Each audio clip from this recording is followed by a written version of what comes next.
I was loading the last box into my truck when she appeared on her front porch with a mug of tea and said, "You moving out or just punishing yourself?" I looked up. Leah Calloway. My neighbor for the past 2 years, though we'd never gotten past the kind of conversations people have in driveways, about weather and garbage pickup days. She was maybe 8 years older than me, early 40s, recently single from what I'd gathered through the thin walls of our apartment complex during a particularly bad month last spring. Sharp eyes, the kind of person who noticed things. "Neither," I said. "Road trip." She looked at the truck. I'd been loading it since 6 in the morning. A tent, a sleeping bag, a cooler, my guitar in its case, 3 changes of clothes, and a box of food I'd panic bought at Walmart the night before. "How long?" "I don't know, a few weeks maybe." She raised her eyebrows over the rim of her mug. "By yourself?" "That was the plan." She was quiet for a second, and I went back to tying down the tarp over the bed. I'd booked nothing, no hotels, no campsites reserved in advance. I had a debit card with about $2,000 on it, a AAA membership my mom had gifted me for Christmas that I'd never used, and a general intention to drive west until I felt like turning around. My lease wasn't up for 6 weeks. I'd asked my coworker Bennett to check the mail. I'd been planning the trip for 3 months and stopped telling people about it, because every single one of them asked the same question. Why? The answer wasn't simple. 29 years old, 2 years into a marketing job that paid fine and felt like nothing. An apartment that looked exactly the way the internet told me an apartment should look. A gym membership I used twice a week out of guilt rather than any desire to be there. I was not miserable. That was almost the problem. I was just very, very bored in a way that felt embarrassing to admit out loud, so I'd stopped trying to explain it and just bought a tent. I was checking the ropes on the tarp when Leah said, from across the small patch of grass between our buildings, "Can I ask you something?" "Sure. Where are you going first?" "Colorado, probably. Then Utah. Maybe Nevada if I feel like it." She nodded slowly. "I've always wanted to see Arches, it's on the list." She was quiet again. I assumed that was the end of it. I finished with the tarp and went back inside for the cooler. When I came out, she was still standing there, both hands around the mug now, looking at the truck in a way I couldn't quite read. I almost didn't say it. It came out like something I'd been thinking and didn't mean to put into words. "You could come if you wanted." She looked at me. "I mean, it's a long drive," I said. "Never mind." "Bad idea." "When are you leaving?" I checked my phone. "An hour, maybe." Leah looked at her front door, then back at me, then back at her door, then she said, "Give me 45 minutes," and went inside. I stood in the parking lot holding the cooler and genuinely could not tell if that was a yes. It was. She came down the steps 43 minutes later with a backpack, a small duffel, a book tucked under her arm, and her hair in a braid. She had apparently called her sister to water her plants, texted her boss about her banked PTO, and turned her porch light on a timer. She did all of this in less time than it took me to tie down a tarp. She threw her bags behind the seat and looked at me. "So, Colorado." "Colorado," I said. We made it to the interstate before either of us acknowledged how insane this was. She was the one who said it. "I want you to know I'm not usually this impulsive. I don't know you well enough to know that. Fair." She looked out the window. "Is this weird?" "This is weird." "It's a little weird," I said, "but probably good weird." She laughed just once quietly. "Good weird, okay." By the time we crossed into Kansas, she had taken off her shoes and tucked her feet up on the seat and was reading her book, occasionally reading a sentence out loud to me with no context or explanation. I found out she'd been a high school English teacher for 12 years and had taken a leave of absence 3 months ago after what she described, very flatly, as a prolonged disagreement with my administration about what matters. She didn't elaborate and I didn't push. I told her about the marketing job and she nodded like she'd heard that story before, even though I'd never told it to her.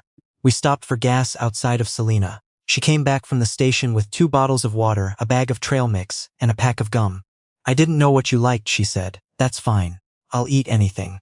She handed me half the trail mix. "Good. Low bar, I can work with that." By Colorado Springs, the sky had gone orange and the mountains were doing that thing where they look fake, like a backdrop someone hung behind the real world. Leah had her window down an inch and her elbow on the sill, and she was looking at the peaks with an expression I didn't interrupt. After a while she said, "I looked at flights here once, 3 months ago. I had the tab open for 2 days. What happened? Nothing. That was the problem." She turned back to look at the road. "I just closed the tab." We camped the first night at a site outside of Buena Vista. It was cold enough that I was glad I'd brought an extra blanket, and the fire kept dying down because I was bad at fires, and Leah turned out to be worse, though she was very confident about it.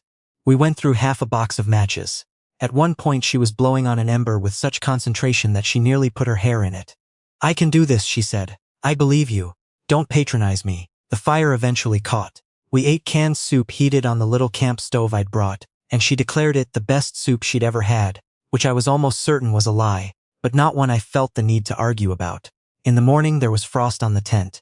Leah woke up before me and was already outside when I unzipped the door, sitting in one of the camp chairs with the camp stove going for coffee, both hands wrapped around a mug like she'd done it 100 times. The mountains were doing the fake backdrop thing again, sharper now in the morning light. I sat down next to her and she handed me a cup without being asked. "You sleep okay?" she said. "Yeah, you?" "No." She said it without complaint, just as a fact. But that's not the tent's fault, my brain just doesn't turn off easily. I didn't ask what it was thinking about. That felt like a question that needed more than day 2 to answer. We got to Arches that afternoon. I'd seen pictures. You think you're ready for the pictures. You're not. Leah stood at the first overlook and didn't say anything for almost 2 minutes. Not because she was being dramatic about it, just because it seemed to take her that long to process. "Okay," she finally said. "I get it. Yeah, I get why people lose their minds over this." We hiked for 3 hours. She was faster than me on the uphill and slower on the downhill, which she blamed on her knees and I believed. She stopped every so often to take a picture with her phone, not of the arches but of small things, a particular shadow, a rock that was shaped a little like something, a lizard that didn't move when we walked by. "Why not the arches?" I asked. "Everybody has those," she said. "I want the things nobody else thought to keep." That stuck with me in a way I didn't fully understand until later. The trouble started outside of Moab. I'd noticed the truck pulling slightly to the right for about an hour, but kept telling myself it was the road. Then the pulling got worse and the steering wheel started vibrating and Leah sat up straighter and said, "That's not the road." "No," I agreed. "Pull over." I did. The right front tire was not flat yet, but it was getting there. A slow leak, the kind where the tire loses air gradually and then all at once. I had a spare. I had, theoretically, the knowledge of how to change a tire. In practice I had not done it since a parking lot in college with my dad talking me through it on speakerphone. I got out the jack and the lug wrench and crouched down next to the wheel with the specific facial expression of a man pretending to be in control. Leah appeared beside me. "Tell me what to do." "I'm fine." "I know you're fine. Tell me what to do anyway." So I did.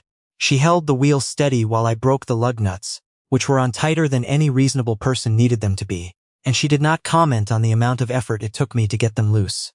She handed me tools when I asked. She read the truck manual out loud when I needed to find the jack placement points. She kept us both company with a steady narration of what we were doing that was somehow neither annoying nor patronizing. "Now we lower the truck carefully," she read, in the tone of a person reading a bedtime story, "ensuring the tire makes full contact with the ground before removing the jack." "Thank you, you're welcome." "And now we replace the lug nuts in a star pattern." I know about the star pattern. I'm sure you do. Star pattern. The spare was on in 40 minutes. It was a donut spare, which meant we were driving to the nearest town at 50 miles an hour and no faster. Moab was back the way we'd come. There was a small town called Green River about 30 miles east we drove. The donut held. The tire shop in Green River was closed for the day. The guy at the front desk of the motel we found looked at us, then at the truck, then back at us. "You two doing the national park circuit?" "Something like that," Leah said. "Tire place opens at 8. He handed over 2 key cards. "Room 14. Ice machine's down the hall, but it's been broken since Tuesday." The room smelled like artificial pine. The TV remote was missing 2 batteries. The air conditioner made the sound of someone shuffling cards very slowly. The mattress was fine. Leah sat on the edge of the bed and looked around the room for a moment. Then she looked at me. "This is what we've come to. We do have a roof." She kicked her shoes off. "What's the food situation?" I checked my phone. The diner 2 blocks away was still open. We walked over in the dark and ate hamburgers at a counter that had 5 stools and a pie case with 2 pieces of cherry pie left in it. We both ordered a piece. The coffee was bad. We drank 2 cups each. The woman behind the counter asked if we were on our honeymoon. We both started to say something at the same time. Stopped, and looked at each other. "Road trip," Lisa said finally. "Long story," I added, which was not exactly accurate. The woman nodded like this explained everything. Walking back to the motel, Leah said, "Is it weird that I don't mind being stuck here? I thought about it." "No," I said. "I kind of don't mind either." She didn't say anything else about it, but she didn't have to. The tire shop opened at 8:02. By 9:15 we had 2 new tires. Because the mechanic looked at the other front tire and said he wouldn't feel right letting us go without it, and the total came to $380 that I had not planned for. I stood at the register with my card out, doing the math in my head, and Leah stepped up beside me and slid her card onto the counter. "No," I said. "Yes, Lee, you don't have to. I know I don't have to." She looked at the guy behind the register, then back at me. Split it, I invited you and I came. She said it like it settled the matter. Split it and let's go. We're wasting daylight. The mechanic ran both cards. I spent the next 10 miles feeling vaguely embarrassed about the whole thing, which she apparently detected because she said, without looking up from her book, "Stop." I didn't say anything. You don't have to. You have a very expressive silence. That's not a real thing. It absolutely is. Stop feeling bad about the tires. We're on a road trip. She turned a page. Accept it. I accepted it. It took a few more miles, but I got there. Nevada was flat and strange and enormous. The kind of landscape that makes you feel like a very small person, with a very small truck and a very temporary grip on your plans. We drove through stretches where there was nothing at all. No exits, no towns, just the highway and the sage and the heat shimmer off the asphalt. And somehow that was the most comfortable I'd felt the whole trip. We talked a lot on those long empty stretches, about things that usually take longer than 4 days to come up. Leah told me about the year after her divorce, which was 3 years ago, and how she'd spent it being incredibly competent and productive and fine, as she put it, which was its own kind of exhausting. She'd taken up running, reorganized her classroom 3 times, seen every movie her friends recommended, checked every box of what a person who is fine looks like. Then one day she stood in her classroom after the last student left and realized she couldn't remember a single thing she'd felt genuinely enthusiastic about in months.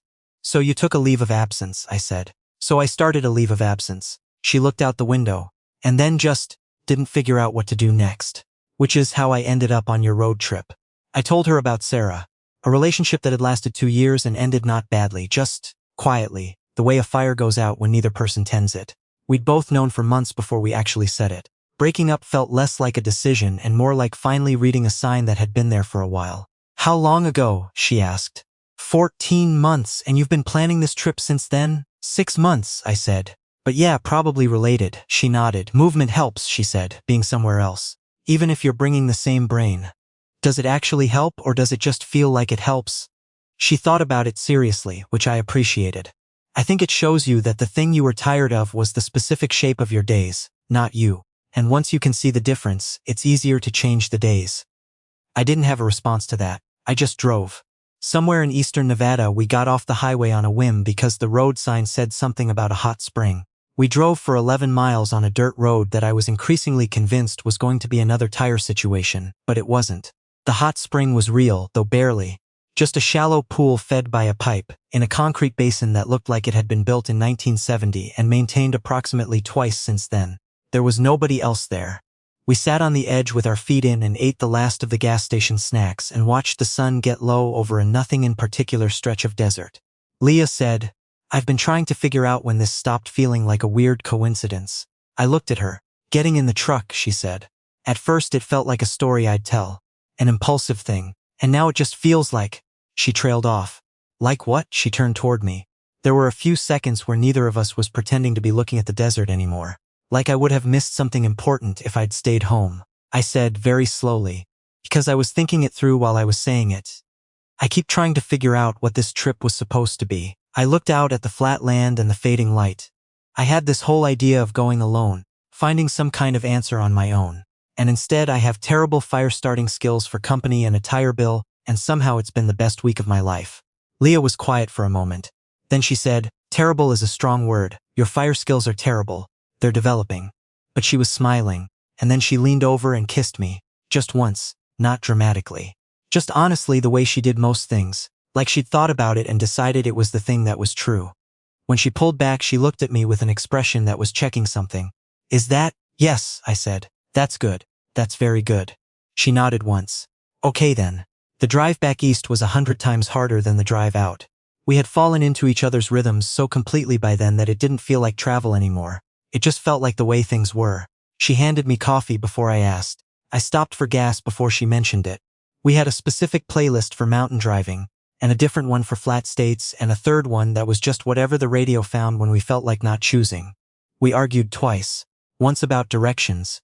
She thought I should have taken a different interchange outside of Denver, and she was right, though I didn't admit it fully until the next day. Once about whether to push through or stop early, which was a proxy argument for a bigger feeling neither of us was ready to name yet. Both times, by the next hour, we were fine again. The last night we camped just outside of Kansas City at a state park that had seen better days. Bathrooms that smelled like a campground bathroom. Fire rings that were half rusted. A creak that you could hear but not really see in the dark. We built a better fire this time. Leah had been practicing her technique throughout the trip, and while she would not call it mastery, I would call it significant improvement. We sat with the fire between us for a long time, without much conversation. Eventually I said, "What happens when we get home?" She looked at the fire. "What do you mean?" I turned toward her. "I mean, we live 30 feet from each other. I mean, this was supposed to be a few weeks alone and now I'm dreading the last 100 miles of it. I mean, I don't know how you put this back in the category of neighbor." She was quiet for a while. Long enough that I wondered if I'd said something wrong. "I don't think you do," she said finally. "What? Put it back?" She looked up. "I don't think you try to put it back." "Okay," I said slowly. "So what does that look like?" She shrugged, but it wasn't dismissive. It was the shrug of someone who didn't have the exact answer but wasn't scared of that. "I don't know. I haven't taught in 3 months and I'm starting to think I might not go back to that school." "You hate your job." "I don't hate it," she gave me the flat look. "I hate it," I admitted. "So we're both already in the middle of figuring out what's next," she said. "Maybe we just figure that out in proximity." "In proximity," I repeated. "That's a very teacher way to put it." "Thank you." She poked at the fire with a stick. "I'm serious though. I'm not asking you to have a plan. I don't have one. I'm just saying, I know what it feels like to close a tab. I don't want to close this one." I understood what she meant. I'd been there with the flight she'd almost booked. "Then don't," I said. She looked at me for a long second. Then she moved her chair 2 feet closer to mine and sat back down. We stayed at the fire until it was just coals. The last stretch home the next morning was quiet, in the way that wasn't uncomfortable. Just full. The kind of quiet where both people in the car are thinking about the same thing, and they both know it, and there's nothing left to add. We passed the state line back into Missouri, and I watched the mile markers count down and felt the specific weight of a thing, about to change back into something ordinary. Leah was reading her book, but I could tell she wasn't really reading. Her eyes were moving slower than reading. 20 miles out, she closed the book and set it on the dash. "Hey, yeah, thank you for asking me. You still thought it was a bad idea for the first hour." "It was a bad idea," she said. "That doesn't mean I'm not thankful for it."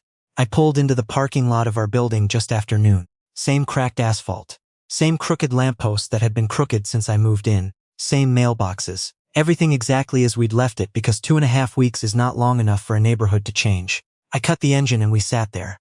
Leah didn't open her door. I didn't open mine. After a minute she said quietly, "I don't want to do the thing where we carry our bags inside and say talk soon, and then stand in our respective kitchens feeling weird for 3 days. "Then let's not do that," agreed. "So what do we do?" I looked at her. "I was going to make dinner tonight. Nothing impressive. Pasta, probably. I found this garlic bread place on the way out of Denver that gave me ideas." She considered this. "What time? 7? She picked up her book from the dash. Then she opened her door, grabbed her backpack and duffel from behind the seat and climbed out. She walked around to my side and knocked on the window. I rolled it down. 7, she said. "Don't burn the garlic bread." She walked to her door, unlocked it and went inside without looking back. I sat there in the parking lot for a while longer with the engine off, and the summer heat starting to build inside the cab. I was thinking about the tab she hadn't closed. I was thinking about the months I'd spent fixing a trip that was supposed to fix something in me.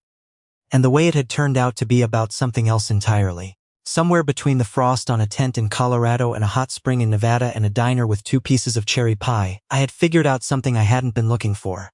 At 6:59 I knocked on her door. She opened it holding a bottle of wine. "Early," she said. "Optimistic," I said. She stepped aside to let me in.